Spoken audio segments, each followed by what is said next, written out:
հարցադրման համար, պարոն Ավետիսյան, իրականում ոչ թե մենք նահանջ ունենք հարցի կարգավորման, այլ հակառակը ունենք առաջընթաց, որովհետև դուք նշեցիք, որ այո մենք ներդրել ենք հերթագրման նոր համակարգ, ընդ որում, երբ որ մենք ասում ենք ներդրել ենք հերթագրման նոր համակարգ, պիտի նկատի ունենանք, թե մենք ինչ ունենք դրանից առաջ։ Մենք դրանից առաջ ունենք իրավիճակ, երբ որ քաղաքացուն կարող էր ընդհուպ մինչև քննության նախորդ օրը հասցեագրվեր հաղորդագրություն, որ վաղը պետք է հրավիրվի հաշվառման քննական կոնկրետ ստորաբաժանում եւ տա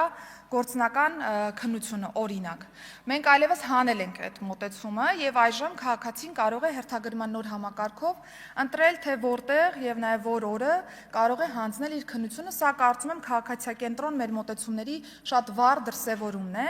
Այո, մենք ունենք իրավիճակ, որ Երևանի հաշվառման քննական ստորաբաժանումը բավական ծանրաբեռնված է աշխատում։ Դրա փոխարեն ունենք մարզային մի շարք ստորաբաժանումներ, որոնք չունեն այն նույն ծանրաբեռնվածությունը, ինչ որ ունի Երևան քաղաքը, եւ մենք սա նկատում ենք նաեւ ՆԳՆ ամբողջ համակարգի հանրային ծառայությունների տեսանկյունից, որ Երևանն է հիմնական նախընտրելի վայրը մեր քաղաքացիների այդտեղ ստանալու ծառայությունը, չնայած որ մոտակա օր, ավելի հարմար ամիս, ավելի հարմար օր կա մոտակա մարզերում կամ ավելի հեռավոր մարզերում։ Այս պայծրությամբ մենք որոշ հաստիկային միավորներ ենք ավելացրել Երևանի հաշվառման քննական ստորաբաժանումում, ավելացվել է նաեւ տրանսպորտային միջոցների թիվը, որոնցով որ գործնական քննություններն են ըստ էության սպասարկվում եւ որոշ օրեր, օրինակ անցած տարի մի քանի շաբաթ օրեր հայտարարված են եղել աշխատանքային օրեր, որպեսզի մենք կարողանանք գնալով նվազեցնել հաշվառման քննական ստորաբաժանման ծանրաբեռնվածությունը։ Սրանք միջանկյալ ներարկումներ են, որոնք որ արել ենք, որպեսզի կարողանանք ծանրաբեռնվածության եւ որակի հետ կապված որոշակի հարցեր կարգավորենք, ընդ որում նաեւ նշեմ, որ օբյեկտիվությունը բարձրացնելու տեսանկյունից նաեւ տեսաձայնագրառման համակարգ է ներդրվել այս տեսանկյունից, բայց մեր պլանը այն է, որ այս տարվա կտրվածքով մենք համագործակցություն պիտի ծավալենք նաև մասնավոր ընկերությունների հետ եւ մոդելային փոփոխություն ունենանք հաշվառման քննական ծառայությունների մատուցման տեսանկյունից, որպեսզի այն միջանկյալ ներարկումները, որոնք անընդհատ մենք իրականացնում ենք, դրանք դառնան ճիշտ ինստիտուցիոնալ լուծումներ եւ մենք կարողանանք այս ոլորտում եւս իրականացնենք փոփոխություններ, որոնք այո ամբողջովին կդարձնեն այս համակարգը քաղաքացիակենտրոն եւ կապահովեն նաեւ որակ մեր քաղաքացիների համար։ Արձագանք։ Տեսեք, փաստերը կարծում եմ շատ կարևոր է եւ գործնական իրականությունը ես ինքս փորձեցի այդ վարժությունն անեմ։ Երևան քաղաքում օր ստանալու համար այդ քննության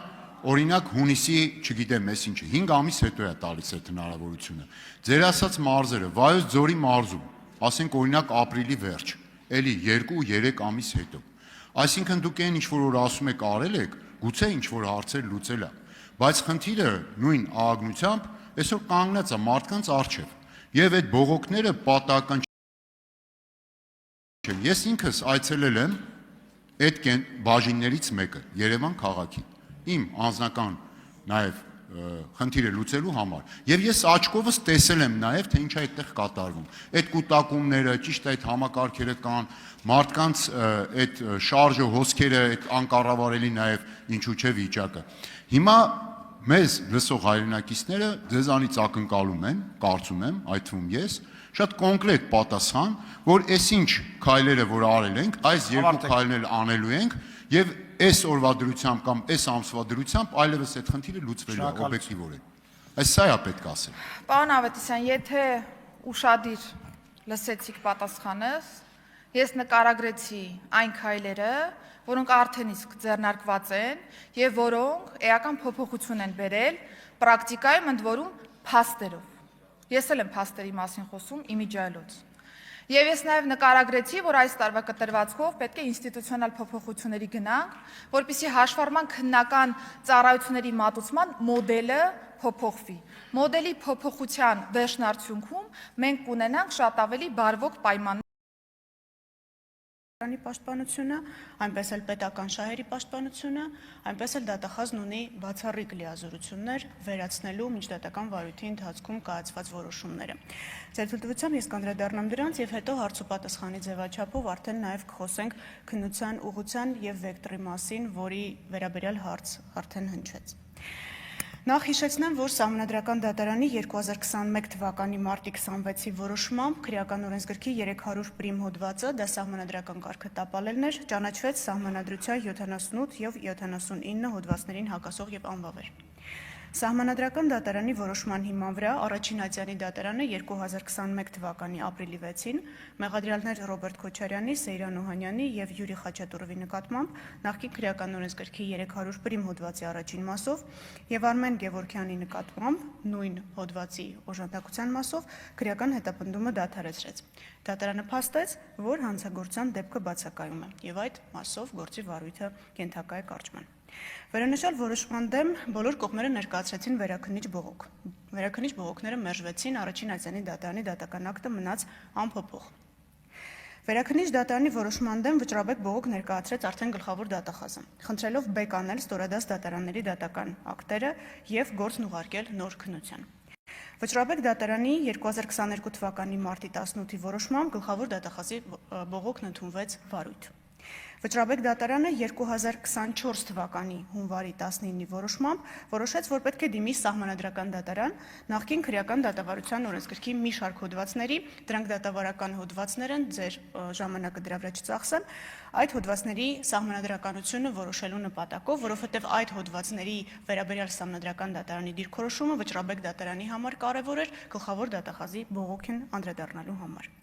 Սահմանադրական դատարանի 2024 թվականի հուլիսի 22-ի որոշմամբ նախկին քրեական դատավարության օրենսգրքի 309 պրիմ հոդվածի 3-րդ մասը ճանաչվեց Սահմանադրությանը համապատասխանող այն մեկնաբանությամբ, որ մեղադրողը կարող է մինչև դատարանի խորհրդակցական սենյակ հեռանալը փոխել Ամբաստանյալին առաջադրված մեղադրանքը։ Նրան մեղսագրվող արարքի իրավական որակումը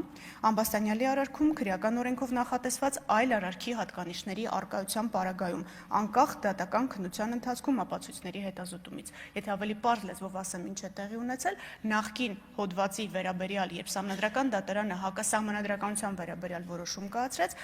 հետագայում բարձր դատարաններն ասացին, որ դատախազն իրավասու է փոխելու մեղադրանքը նույն փաստական տվյալների առկայության պայմաններում այլ հոդվածով որակել արարքը։ Բարձրագույն դատական խորհրդի որոշման հիման վրա գործը քննող դատավորի լիազորությունները նախկինում, որ քննել էր գործը մինչև 2021 թվականը, դադարեցվեցին։ Եվ քրեական գործը 2024 թվականի սեպտեմբերի 2-ին մակագրվեց Երևան քաղաքի ընդհանուր իրավասության առաջին ատյանի քրեական դատարանի մեկ այլ դատավորի։ 2024 թվականի սեպտեմբերի 12-ին վճռաբեկ դատարանը դատախազի բողոքի հիման վրա բեկանեց Երևան քաղաքի առաջին ատյանի ընդհանուր իրավասության դատարանի 2021 թվականի ապրիլի 16-ի որոշումը եւ այն անփոփոխ թողնելու մասին վերաքննիչ քրեական դատարանի 2021 թվականի նոյեմբերի 26-ի որոշումը։ Գործն ուղարկվեց հակակոռուպցիոն դատարան նոր քննության։ Բոլոր նիստերը լուսաբանվում են, նիստերի վերաբերյալ կարծում եմ ամբողջությամբ համապարփակ տեղեկացված են եւ տուժողի իրավահաջորդները եւ հանրությունը։ Բայց ուղղակի կնշեմ, որ ի թիվս այլնի վճռաբեկ դատարանն արձանագրեց, որ Սահմանադրական դատարանի 2024 թվականի հուլիսի 22-ի որոշման լույսի ներքո, եթե մեղադրողը գտնում է, որ կատարված արարքը կարող է որակվել քրեական օրենսգրքի այլ հոդվածով, ապա իրավասու է մեղադրանքի լրացմանը կամ փոփոխման ուղղված քայլեր ձեռնարկել։ 2024 թվականի հոկտեմբերի 11-ին հանրային մեղադրողի կողմից կայացվել են Ռոբերտ Քոչարյանին, Սեյրան Օհանյանին, Յուրի Խաչատուրովին եւ Արմեն Գևորգյանին նախկին քրեական օրենսգրքի 300 պրիմ 1